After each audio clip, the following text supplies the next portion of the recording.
आजकल इस्लामोफोबिया शब्द पूरे देश में, पूरे विश्व में प्रचलन में है।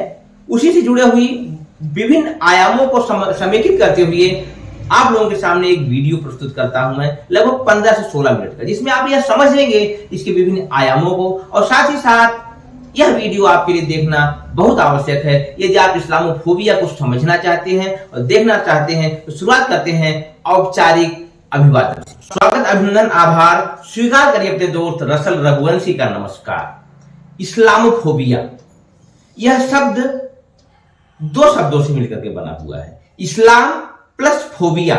इस्लाम का मतलब तो आप जानते ही हैं, एक धर्म विशेष, और फोबिया का मतलब होता है घृणा करना, अर्थात इस्लाम से घृणा करना। इस शब्द का आशय हुआ। और इस वीडियो के माध्यम से मैं आपको इस शब्द के बारे में, जो बहुत ही ज्यादा प्रचलित है और पाकिस्तानी प्रस्ताव के माध्यम से 15 मार्च को अब इस्लामोफोबिया दिवस के रूप में मानने का जो प्रस्ताव लाया गया है, उसे जनरल असेंबली में, संयुक्त राष्ट्र सभा की महासभा में पारित कर दिया गया है। मतलब अब पूरा विश्व 15 मार्च को इस्लामोफोबिया दिवस के रूप में मनाएगा। देखिए, हम शुरू से शुरू करते हैं। हमारा वीडियो मुख्य रूप से 4 भागों में डिवाइड होगा। पहले भाग में हम इस्लाम की उन बातों पर विचार करेंगे जिसकी वजह से इस्लामोफोबिया शब्द का जन्म हो सकता है या हुआ। दूसरे स्तर पे हम वैश्विक स्तर पर इसके परिदृश्य को समझेंगे। तीसरे पार्ट में हम समझेंगे भारत में इसकी स्थिति को, और चौथे पार्ट में हम समाधान की बात करेंगे, क्योंकि समाधान के बगैर समस्या पे बात करना उचित नहीं होता है। शुरू करते हैं इस टॉपिक के साथ, इस्लामोफोबिया कितना सच। जब हम बात करते हैं इस्लाम के प्रारंभ की, तो इसके जो रसूल थे मोहम्मद साहब, इन्होंने 612 ईसा में इस्लाम धर्म को प्रारंभ किया और 632 ईसा में इनकी मृत्यु हो जाती है। मतलब 20 वर्षों में इसके स्केलेटन, इसके स्ट्रक्चर, इसके प्रैक्टिसेस के बारे में बताया गया और कुरान को उसका मुख्य आधार बनाया गया। यह 20 वर्ष जो होते हैं किसी धर्म को पकने के लिए, उसको पूरी तरीके से स्थापित होने के लिए बहुत कम समय होते हैं। और 632 ईसा में जब इनकी मृत्यु होती है मोहम्मद साहब की, तो उनके उत्तराधिकार को लेकर के जो उनके परिवार के लोगों में और अबू बकर में जो आपसी द्वंद्व होता है, उससे इस्लाम की प्रारंभिक प्रैक्टिस को एक सत्तावादी रूप में स्थापित कर दिया गया। और दूसरी समस्या जो इस्लाम की है कि यह विस्तार पर तो बात करता है, विस्तार पर तेजी से विस्तार की बात करता है, लेकिन गुणात्मक विस्तार की बात नहीं करता है। यह गुणात्मक विस्तार की बात या गुणात्मक जीवन की बात जन्नत में तलाशता है और जीवन में सिर्फ विस्तार की बात करता है। यही कारण रहा कि लगातार इस्लाम के विस्तार के लिए लोगों की संख्या बहुत से तरीके से, हिंसक अहिंसक तरीके से विस्तार का ही मुख्य लक्ष्य रखा गया। इसके बाद जब हम आगे बढ़ते हैं, तो जब हम मध्यकाल की बात करते हैं, तो हम देखते हैं पूरे विश्व में, दुनिया के विभिन्न कोनों में इस्लाम को फैलाने के नाम पर तरह तरह की लड़ाइयां लड़ी जाती हैं, तरह तरह के युद्ध होते हैं जिसमें बहुत से लोग हताहत होते हैं। कुछ लोगों को प्यार, मोहब्बत और इस्लाम की विशेषताओं को बसाकर कन्वर्ट किया जाता है और बहुत से लोगों को तलवार के दम पर कन्वर्ट किया जाता है। यह बिल्कुल सत्य है। इसके बाद जब हम दूसरे चरण की बात करते हैं, वर्तमान इस्लाम, वर्तमान इस्लाम की हम बात करें, तो आज विश्व में ये सबसे ज्यादा आपसी रंजिश, आपसी युद्ध का अखाड़ा बना कोई धर्म है तो इस्लाम है। मैं इस बात को क्यों कह रहा हूं, आप मध्य पूर्व में चले जाइए। आज जब हम यूक्रेन और रूस के युद्ध की बात करते हैं, तो इस बात को भूल जाते हैं पिछले कई वर्षों से यमन में सऊदी अरब और यूएई के गठबंधन ने 5 लाख से ज्यादा मुस्लिमों की हत्या की है। हूती विद्रोहियों को जहां ईरान का समर्थन प्राप्त है, वहीं दूसरी तरफ वहां के लोगों पर लगातार बमबारी का सामना करना पड़ रहा है, जिसकी चर्चा विशेष रूप से नहीं होती है। और जब हम सीरिया की बात करते हैं, यमन की बात करते हैं, हम बात करते हैं सोमालिया की, माली की, सूडान की, तो वहां पर भारी संख्या में लोग विस्थापित हो रहे हैं। आप देख सकते हैं कि यूक्रेन के विस्थापितों का कितनी खुली बाहों से यूरोपियन देश स्वागत करते हैं। जब बात आती है इस्लामिक शरणार्थियों की, तो इस्लाम धर्म को जो अपने आप को अगुआ कहते हैं, जो पैरोकार कहते हैं, वह कितनी कंजूसी और कितनी निर्दयता दिखाते हैं अपने ही धर्म के लोगों को अपने ही देश में शरण लेने के लिए, जबकि वह देश उसी धर्म विशेष को बेस बना करके बना हुआ है।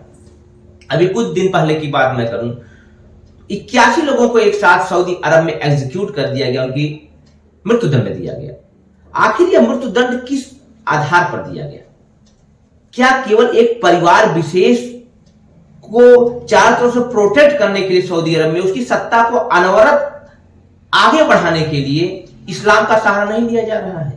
विश्व के बहुत से ऐसे देश हैं जहां पर ऑटोक्रेसी है, लगभग 58 देश इस्लामिक गणराज्य हैं या इस्लामिक तानाशाही के अंतर्गत संचालित हो रहे हैं। इन देशों के शासकों ने इस्लाम को अपने लिए ढाल का इस्तेमाल किया है। वहां आम लोगों के जीवन पे क्या परिस्थितियां हैं, इस्लाम में महिलाओं को लेकर के क्या धारणा है, आप अफगानिस्तान में देख सकते हैं, जहां पर कुछ ही दिन स्कूल खुलने की बात हुई थी और स्कूल खुलने की जो डेट दी गई थी उसके 1 घंटे के अंदर ही बालिकाओं को, महिलाओं को वापस अपने घर जाना पड़ा।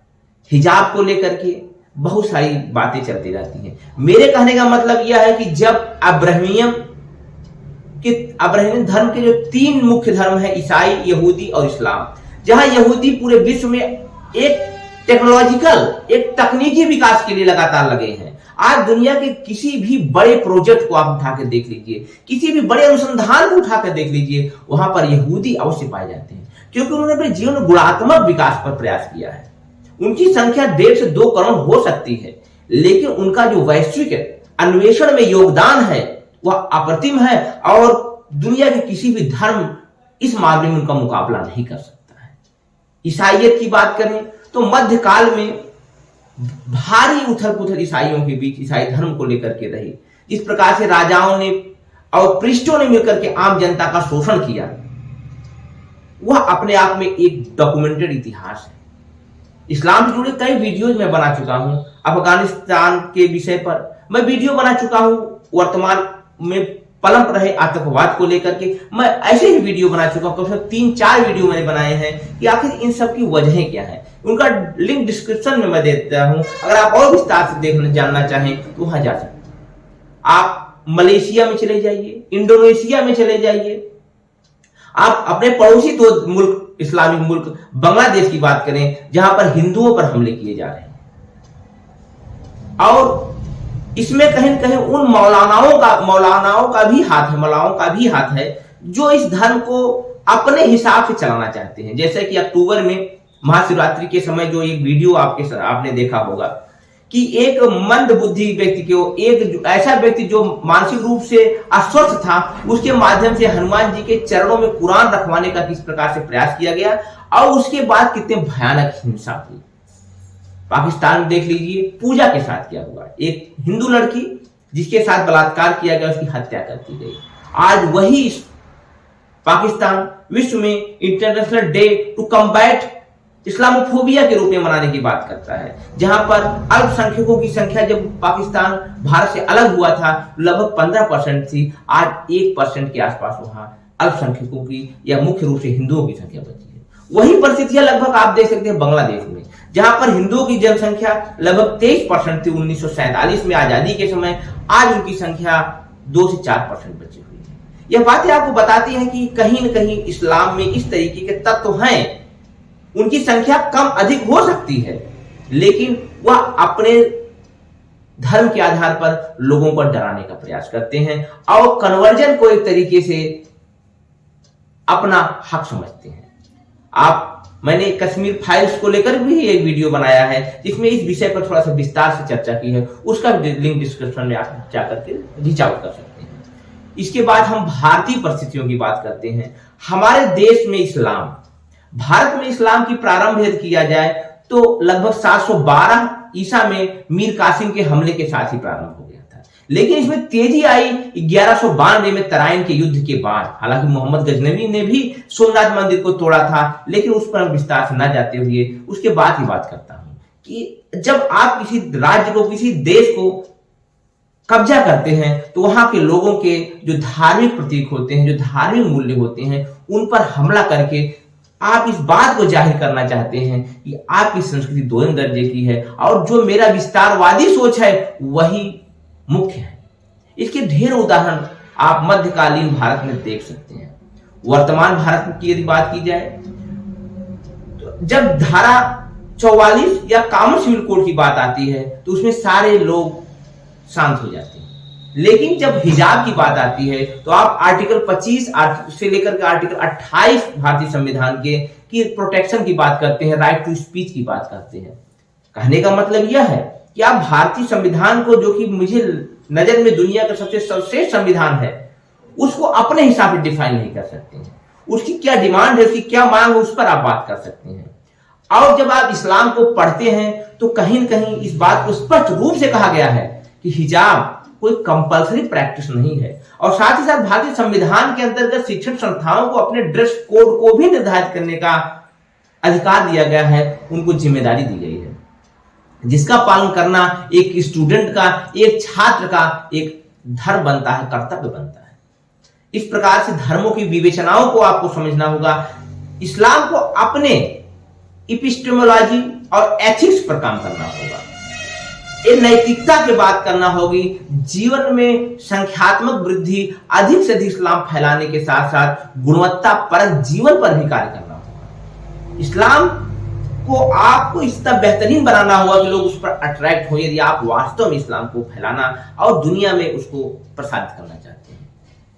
किसी धर्म का प्रचार करना हमारे संविधान के हिसाब से भी गैर कानूनी नहीं। इसलिए जो देश में जिसे सीएए की बात की जाए, सीए कानून जब भारत में आया था तो बिना पूरा बात समझे, बिना उसकी बातों को समझे लोगों ने विरोध करना प्रारंभ कर दिया। यदि अफगानिस्तान का मुसलमान, यदि पाकिस्तान का मुसलमान, यदि बांग्लादेश का मुसलमान भारत में आकर के बसना चाहता है तो ये कहां तक न्यायोचित है? जबकि ये सारे देश इस्लामिक रिपब्लिक हैं।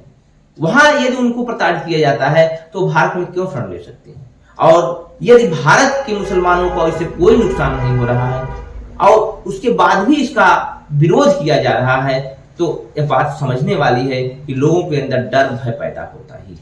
और जिस प्रकार से टेररिस्ट ऑर्गेनाइजेशन है, दुनिया में जितने भी टेररिस्ट अटैक्स होते हैं उसमें आप देख सकते हैं मोर देन 98% धर्म विशेष से जुड़े हुए लोग होते हैं। टोरंटो की एक मस्जिद पर जब आत्मघाती हमला किया जाता है, वहां के लोगों की हत्या की जाती है। फ्रांस में जब एक शरणार्थी ही वहां के लोगों की हत्या करता है और साथ तब यह बातें कटघरे में खड़ी होती है और इसका जवाब देना होता है। अब अगले चरण में समाधान की बात करते हैं। आखिर समाधान क्या है? देखिए, आप जब आप देखते हैं ईसाइयत में तो जो उसका मध्यकाल था वह काफी उहापोह से भरा रहा। धर्म के नाम पर बहुत सारे शोषण किए गए, चर्च के नाम पर बहुत सारे अत्याचार किए गए, लेकिन आवाज ईसाइयत से ही निकली। जब हम बात करते हैं जॉन लॉक की, हम बात करते हैं डार्विन की, बात करते हैं कांट की, इसी प्रकार से अनेक विद्वानों ने इनलाइटमेंट एरा के अग्रदूत बनकर के सामने आए। 17वीं शताब्दी के प्रारंभ से अपने ही धर्म पर सवाल उठाने का एक प्रचलन प्रारंभ हुआ ईसाइयत में, जिसकी वजह से ईसाइयत में मॉडर्नाइजेशन हुआ, नए नए सुधार हुए, राज्य और धर्म को अलग किया गया और दोनों को अलग एंटिटीज मान करके प्रैक्टिस में लाया गया। राज्य का काम होता है जन कल्याण करना, लोगों की सेवा करना बिना किसी धर्म के भेद के, और दूसरी तरफ धर्म का काम होता है लोगों के अंदर नैतिकता और मोरलिटी और लोगों के अंदर नैतिक मूल्यों को बृहत और विस्तृत करना। जब इन मूल्यों पर काम किया पश्चिमी देशों ने तो उनका विकास क्या है, आज पूरी दुनिया में उनकी डंका बजता है, आज पूरी दुनिया में उनकी बात सुनी जाती है। वजह यही है कि उन बातों को लेकर के समस्या का समाधान के लिए उन्हीं धर्म के लोगों ने आवाज उठाई। हिंदू धर्म की बात कर लिया जाए तो जब हम राजा राम मोहन राय की बात करते हैं, स्वामी विवेकानंद की बात करते हैं, स्वामी दयानंद सरस्वती की बात करते हैं, ऐसे ही लंबी फहरिस्त महापुरुषों की बात करते हैं, तो उन्होंने हिंदू धर्म में भी बहुत सारे आडंबरों पर सवाल खड़े किए और उनके समाधान के लिए राह दिखाई। तो इस्लामोफोबिया से बचना या उससे डरना आवश्यक नहीं है। मैं चाहूंगा कि आवाज इस्लाम से ही आनी चाहिए, इस्लामी सुधार के लिए, इस्लामी कट्टरपंथ के विरुद्ध, तभी एक सुंदर धर्म बन सकता है इस्लाम।